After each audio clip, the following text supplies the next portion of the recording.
This is Good Morning Texas. Good morning, I'm Eliza Navarro. Thanks for joining us today. Now, we've got some updates on coronavirus in Central Texas, and here are the latest numbers of confirmed cases in our area. 30 more cases right here in Central Texas, and right now in McLennan County, there are 36 positive cases of COVID-19. Bell County has 28 and Brazos County has 40. The surrounding counties are holding steady as Milam County remains at 2 positive cases, while Falls, Limestone, and Coryell counties each reported 1 case.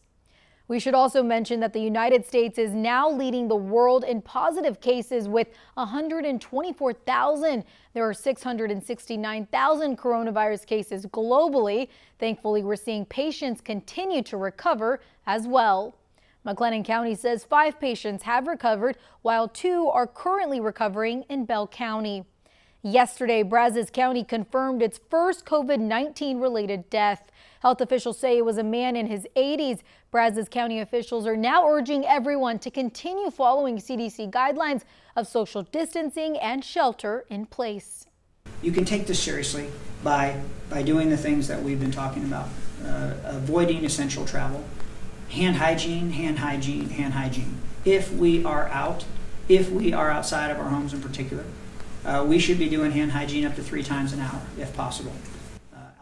Of the 40 confirmed coronavirus cases in Brazos County, nearly half are from community spread. Now, people not following the guidelines could face a fine. Right now in Waco, 4 people have been cited for not following shelter-in-place regulations. This nearly a week since Waco Mayor Kyle Deaver issued the ordinance for the city. Now I dug deeper into what you can do if you spot something at a place. A decision made for the better of the city of Waco. Because of the risk of spread of the virus and the need to protect the most vulnerable members of our community, and to ensure the maximum number of people self-isolate in their homes, all Waco residents should shelter at their homes. Currently, the United States has the largest amount of COVID-19 cases.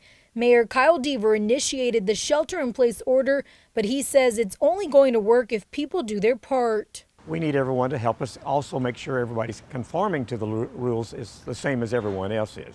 And that being said, if you have someone or you're at an event or something that's going on, try to social distance.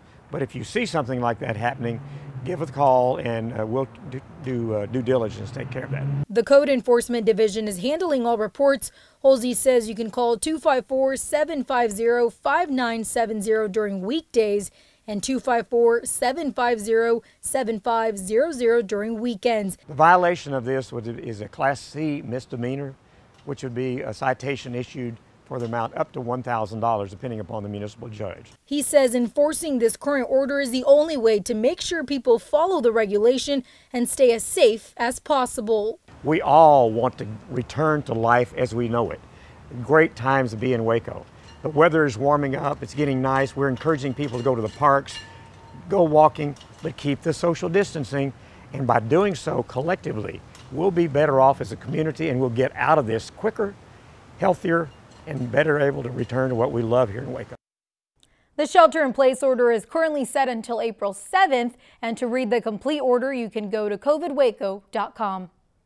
Bell County extending its shelter-in-place ordinance for another 10 days. In the meantime, non-essential businesses will need to remain closed until April 6th at the earliest. Now, the county says they'll be doing patrols to enforce the order, and people who fail to do so could face a $1,000 fine or possible jail time.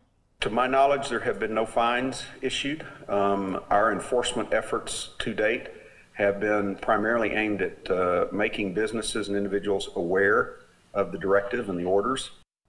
If you see someone who isn't following the county rules, you can report it to the Bell County hotline number at 254-933-5203. While many businesses are closed due to the COVID-19 pandemic, select businesses can remain open during Bell County's Stay Home, Stay Safe directive. Pawn shops are among those considered an essential business and can remain open and also considered essential. Places are gun stores, gas stations, liquor stores, law offices, and more. Our first customer came in to get money for diapers and formula for his baby. And that's something that we provide small loans that banks and things don't offer.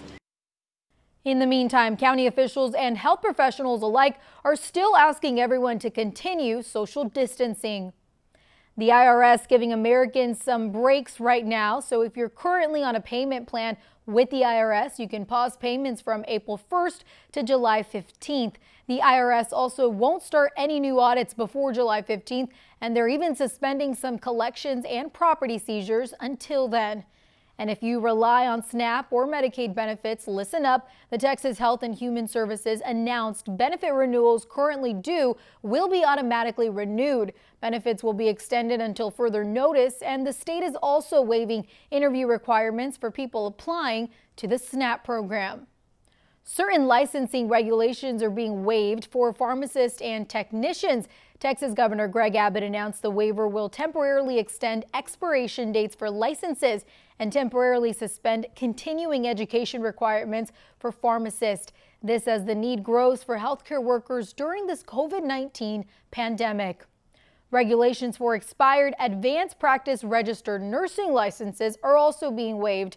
Under these waivers, some APR nurse licenses will not have to pay a reactivation fee or complete education credits or complete current practice requirements.